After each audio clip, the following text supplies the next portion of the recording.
छोटी सी मुस्कान, छोटी सी फ्रॉक और छोटे छोटे कदमों से दौड़ते हुए पिता की गोद में आ जाना। बेटी, पापा की प्यारी, राज दुलारी, घर की रौनक, माँ की साथी। बेटी जब बड़ी हो जाती है तो पिता उसका हाथ उस आदमी के हाथ में देता है जिस पर वो अपने से ज्यादा भरोसा करता है। संस्कारों की पोटली को दिल में समाये हुए बेटी बड़ी उम्मीद से एक पराये घर पहुंचती है अपने सपनों का संसार बनाने।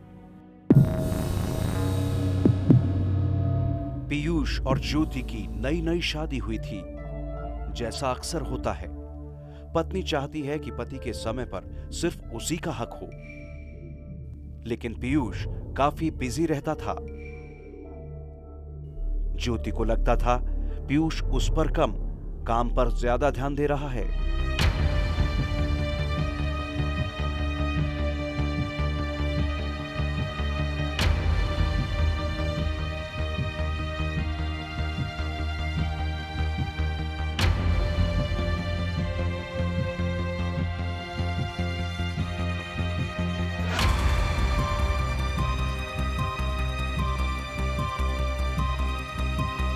मेरे दामाद द्वारा मेरी बेटी को अपने मोबाइल को कभी भी टच करने नहीं दिया जाता था। ये मेरी बेटी की मेरे से व्यक्तिगत शिकायत थी कि वो मोबाइल में को टच नहीं करने देता है और 2-2, 3-3 घंटे बाथरूम में बैठ के किसी से मोबाइल पे बात करता है।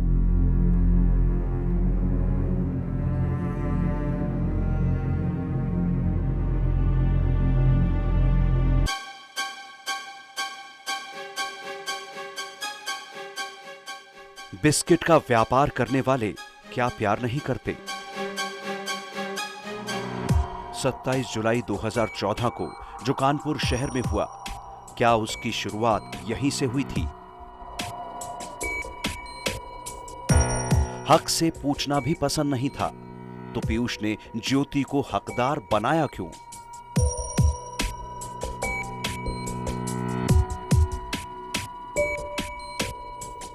तुम नाराज हो तो कह दो, कोई राज हो तो कह दो।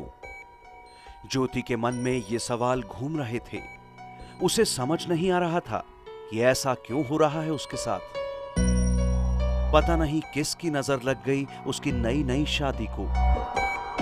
रोजाना वो पीयूष से किसी ना किसी बहाने बात करने की कोशिश करती, लेकिन पीयूष के पास समय नहीं था।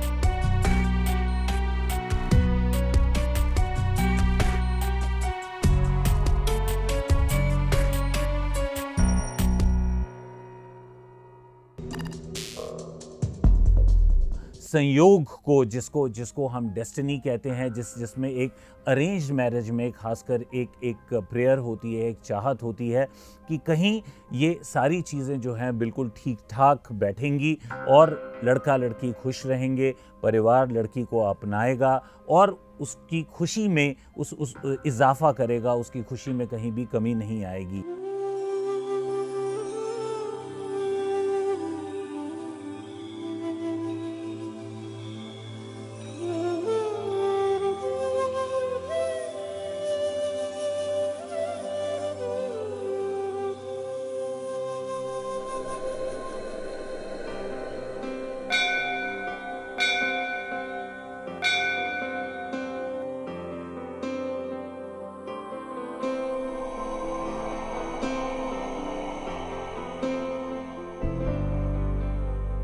वक्रतुंड महाकाय सूर्यकोटि समप्रभ। एक दिन न जाने क्या हुआ, पीयूष ज्योति को लॉन्ग ड्राइव पर ले जाने की जिद करने लगा। सर्वकार्येषु सर्वदा। पहले तो ज्योति ने कोई दिलचस्पी नहीं दिखाई, काय सूर्यकोटि समप्रभ निर्विघ्नं कुरु। लेकिन फिर वो मान गई। उसको इसी पल का तो इंतजार था। उसे लगा पीयूष को अपनी गलती का एहसास हो गया। अब वो उसे अपना समय देगा। एक नई उम्मीद, एक नया एहसास, एक नई जिंदगी जीने जा रही थी ज्योति।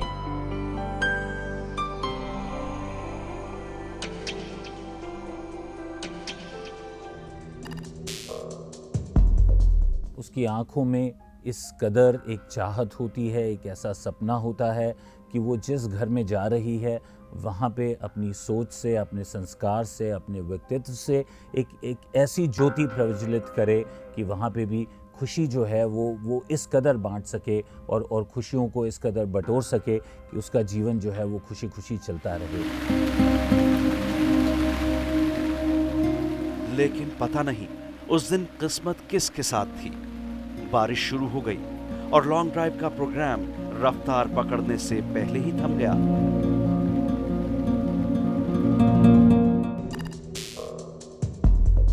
दो लोगों में तालमेल ना बन पाना ये कोई बहुत बड़ी बात नहीं है।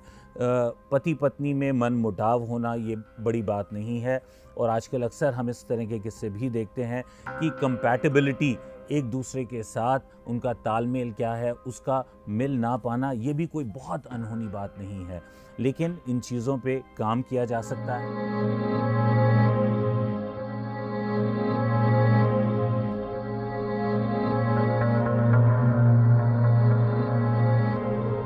घर का सूनापन जब कचोटने लगे, दीवारें घूरने लगे, फोन आपकी बात ना कराए,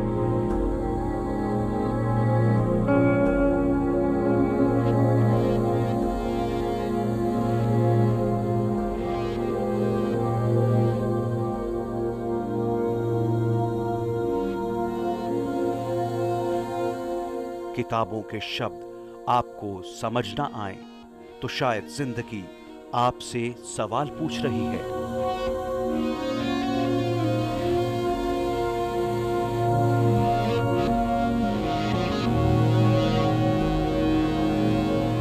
ऐसा भी नहीं है कि शादीशुदा लोगों में अनबन नहीं होती।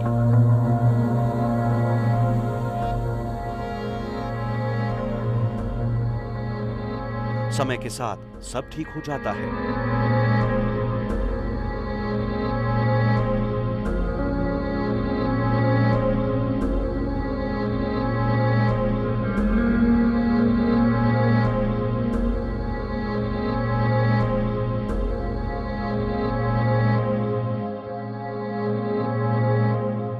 आखिर लव मैरिज और अरेंज मैरिज में कुछ तो फर्क होता है। शायद ये भी एक ऐसी ही कहानी थी या फिर कुछ और था।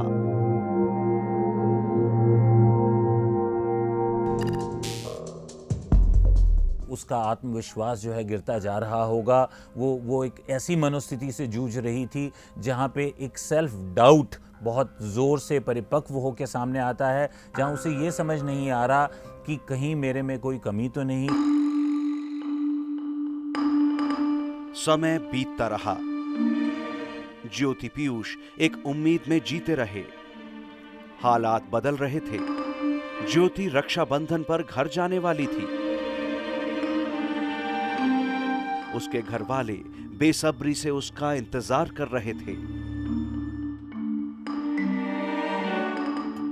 अचानक फोन की घंटी बजी, मैंने उठाया, देखा तो मुझे बोला गया है कि आपके दामाद और बिटिया का जो एक्सीडेंट हो गया है वो हॉस्पिटल में है और दामाद की मृत्यु हो गई है और बिटिया की बहुत हालत कंडीशन है, ऐसा मैंने सुना, ऐसा मुझे बोला गया। उसके बाद मैं बहुत सख्ते में आ गया, घबरा गया। मैंने वापस फोन किया, आप कोई मजाक तो नहीं कर रहे आप लोग, ऐसे कैसे हो सकता है? बोले नहीं ऐसे हुआ है, वो खाना खाने गए थे। फिर मैंने पूछा, मेरी बिटिया से बात कराइए, कहा? मैंने बिटिया और दामाद के मोबाइल पे फोन लगाया, उनका फोन नो रिप्लाई हुआ। और उसके बाद जो है मैंने फिर उनसे पूछा तो उन्होंने मेरे को बताया कि नहीं, अब जो है बिटिया की हालत कंडीशन बहुत ज्यादा खराब है, वो आईसीयू में है और दामाद की कंडीशन अच्छी है, उनको जो है डॉक्टर लोग इलाज कर रहे हैं।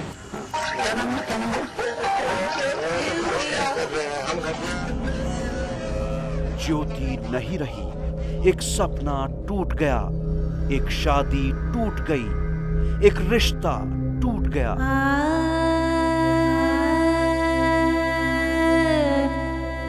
पीयूष को यह समझ में नहीं आ रहा था कि वो क्या करे।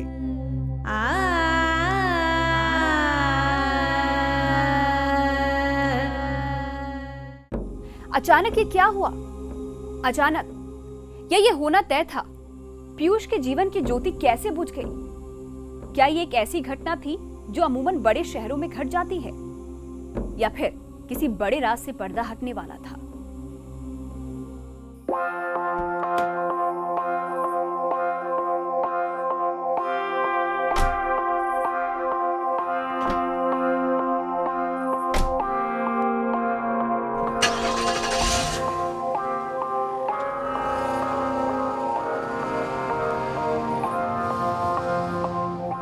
कानपुर के खास रेस्टोरेंट में खाना खाने के बाद पीयूष और ज्योति लॉन्ग ड्राइव पर निकल गए।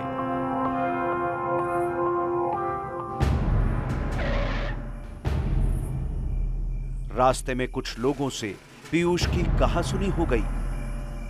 वो सब नशे में थे, उन्होंने आके हमको मारा मेरे हाथ पे, और मार मार के मैं गाड़ी से धक्का दे दिया। उन्होंने पीयूष को गाड़ी से बाहर फेंक दिया, उसे पीटा भी और गाड़ी लेकर चले गए। पीयूष ने अपने भाई को फोन किया और भाई ने पुलिस को।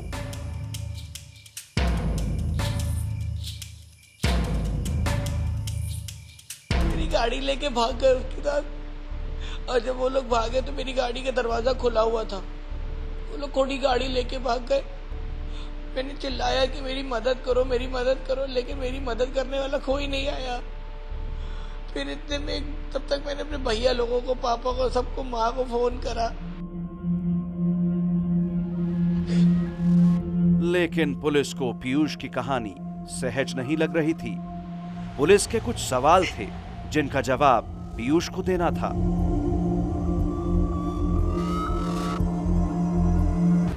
ये सूचना उन्होंने करीब एक घंटे बाद दिया, और ये थाने भी स्वरूप नगर करीब उतनी ही देर के आसपास गए। जैसे ही सूचना हम लोग को मिली, वैसे ही हम लोगों ने केवल जनपद के पुलिस फोर्स, सीओ साहबान और सारे एडिशनल एसपी ही नहीं, आसपास के जनपदों का, जैसे कानपुर देहात हो गया, औरैया हो गया, इन सबों को भी हम लोगों ने सूचित किया।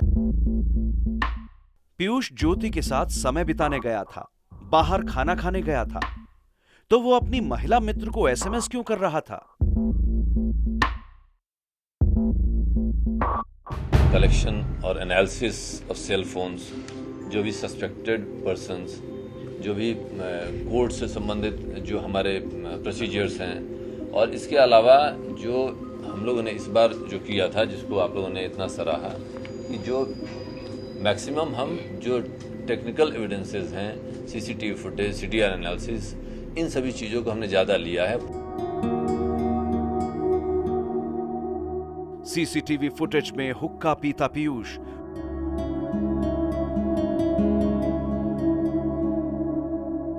कुछ देर बाद फोन पर बात करने लगता है।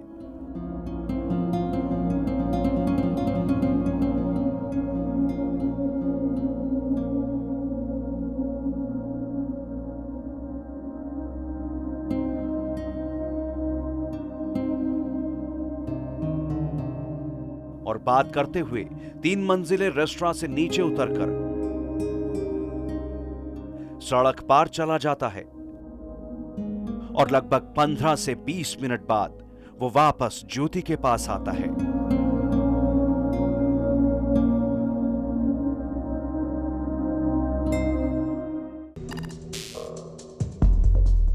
ईमान सोच को, जिसके चलते एक बाप अपनी बेटी को विदा करके आपके घर पे भेजता है, जिस विश्वास के चलते अगर हम उसका खनन करते हैं। 700 पेजेस के जो मोबाइल मैसेजेस आए हैं, वो तो मतलब एनॉर्मस, हमारे पास एनॉर्मस एविडेंस पैक है, और इससे हम पूरा इनका क्रिमिनल प्रोफाइल हम बनाएंगे।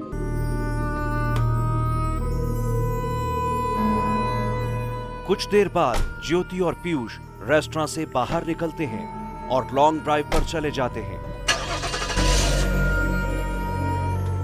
जो पहले से तय था।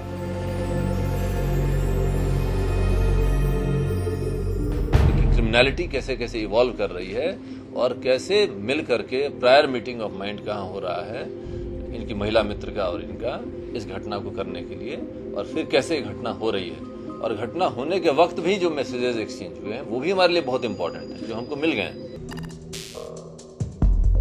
यहाँ पे जो संयोग नज़र आ रहा है वो ऐसा लग रहा है कि कहीं शायद शुरू से ही इरादों में कपटता रही हो सकती है।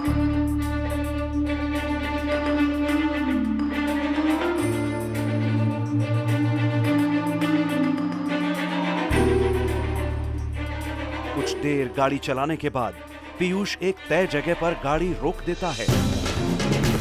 अवधेश, जो पीयूष का पुराना ड्राइवर था, अपने साथियों के साथ गाड़ी के सामने आ जाता है। पीयूष गाड़ी से उतरने लगता है। ज्योति इस छल को समझ चुकी थी। उसने पीयूष को रोकने की कोशिश की, लेकिन बेबस ज्योति हार गई। वो झटके से उतरा बहुत तेज, मतलब उसकी वाइफ ने उसका कॉलर पकड़ लिया था और बाल पकड़े थे सर पे। किसका? पीयूष का। तो रेस्टोरेंट में तुम भी गए? क्यों पकड़ा था उसका? क्योंकि उसकी वाइफ बोल रही थी मुझे विश्वास नहीं है तुम्हारे पर, ये बोल रही थी। तब पीयूष उतरा झटके से एकदम, बाहर नहीं निकलने दे रही थी। हाँ, पीयूष झटके से उतरा, झटकने के बाद एकदम भागा। अवधेश और उसके साथी गाड़ी पूरी तरह से अपने कब्जे में ले चुके थे। पीयूष का इशारा मिलते ही वो गाड़ी लेकर चले गए।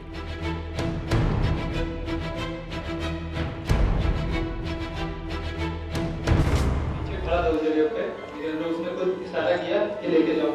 पीयूष वही रह गया, गाड़ी पास में। ज्योति को आगे की सीट से खींचकर पीछे लाया गया।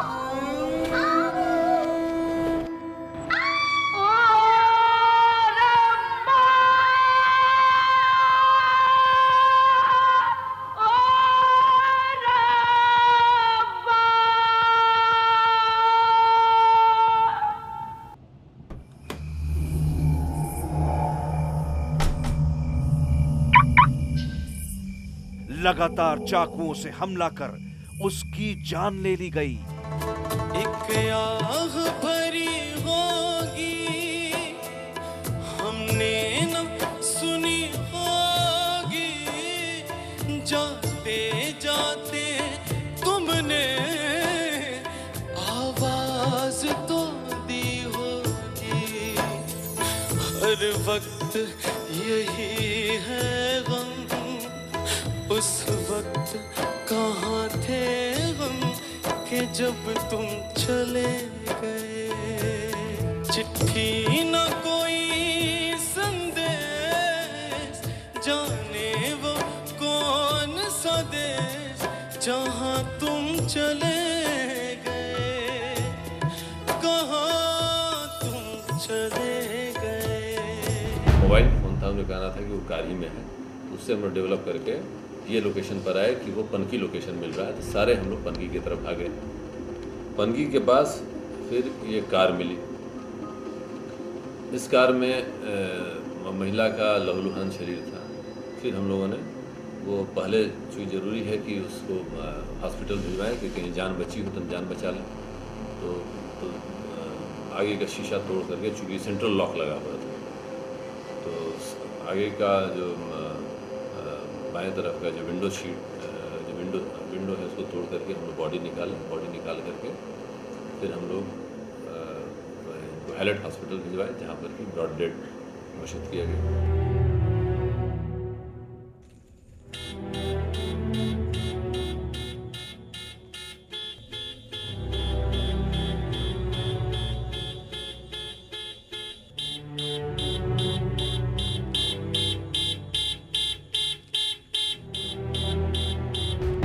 बिहेवियर का पैटर्न हम तैयार कर रहे हैं कि उनका बिहेवियर कैसे चेंज करते जा रहा है, कैरेक्टर कैसे चेंज करते जा रहा है, और कैसे क्रिमिनलिटी उनकी इवॉल्व होते होते फिर दोनों मिल करके प्रायर मीटिंग ऑफ माइंड होते होते कैसे फिर क्रिमिनल कंडक्ट वो कर रहे हैं। रेनू और सोनू वो पीछे, मतलब सीट के पीछे बैठ गए थे और हमको पीयूष ने गाड़ी दे दी थी, तो हम गाड़ी चलाने लगे थे। उन लोगों ने मुंह पकड़ के पीछे घसीट लिया था, फिर उसने चाकू से चलती हुई गाड़ी में। पीयूष कहाँ था? पीयूष उतर गया था।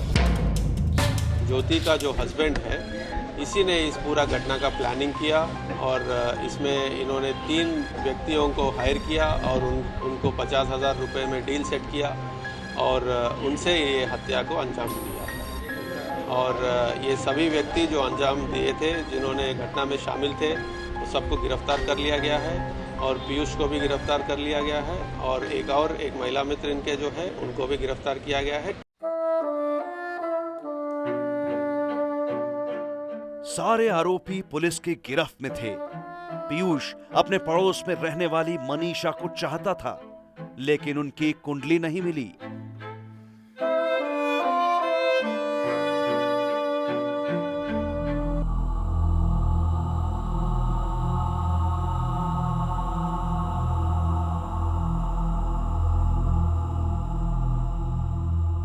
जबलपुर के एक बड़े घर की इकलौती बेटी ज्योति की शादी पीयूष से हुई।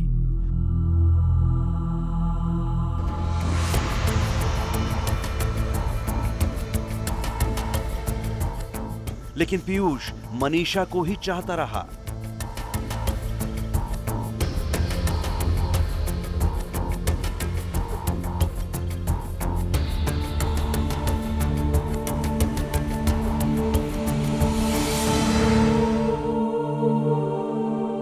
अवधेश पहले पीयूष की गाड़ी चलाता था, अब वो मनीषा का ड्राइवर था। पीयूष ने 50,000 रुपए में ज्योति की सुपारी अवधेश को दे दी।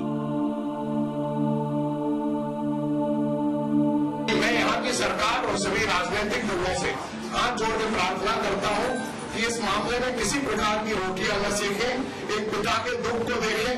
एक बेटी गई है, सबकी बेटी है, इससे ज्यादा मैं कुछ नहीं कहूँगा। पीयूष ने बड़े ही शातिराना तरीके से ये योजना बनाई। इसे अंजाम देते समय उसने एक पल के लिए भी नहीं सोचा कि उसका छल पकड़ा जाएगा।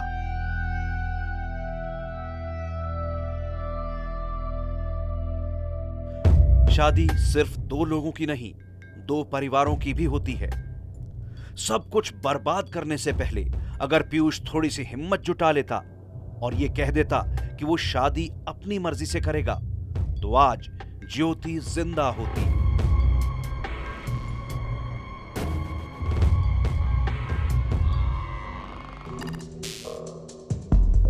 किस तरह का प्रलोभन इसमें था ये हम नहीं जानते, लेकिन उस सब के चलते जब शादी हुई तो शायद मेरी सोच ये है कि पीयूष को इस शादी को कामयाब करने की कोशिश करनी चाहिए थी, क्योंकि ज्योति का कहीं भी कोई कसूर नहीं था।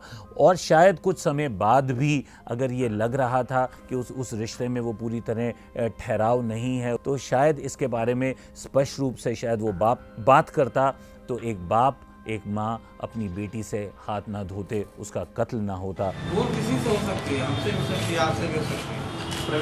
माँ बाप बड़े अरमानों से बेटी की शादी करते हैं। क्यों किया आपके देवी फूल सबसे हो सकती है। वो दोनों हाथों से खर्चा करते हैं, बदले में सिर्फ अपनी बेटी को खुश देखना चाहते हैं। अब बेटा कोई ऐसा गलत काम मत करना जिससे तुम्हारे माँ बाप, भाई, परिवार, रिश्तेदार सब अपना। लेकिन कुछ सौदागर जिंदगियों का सौदा करते हैं, पग पग पर छल करते हैं, अपनी कायरता से इंसानियत को लहू लुहान कर देते हैं।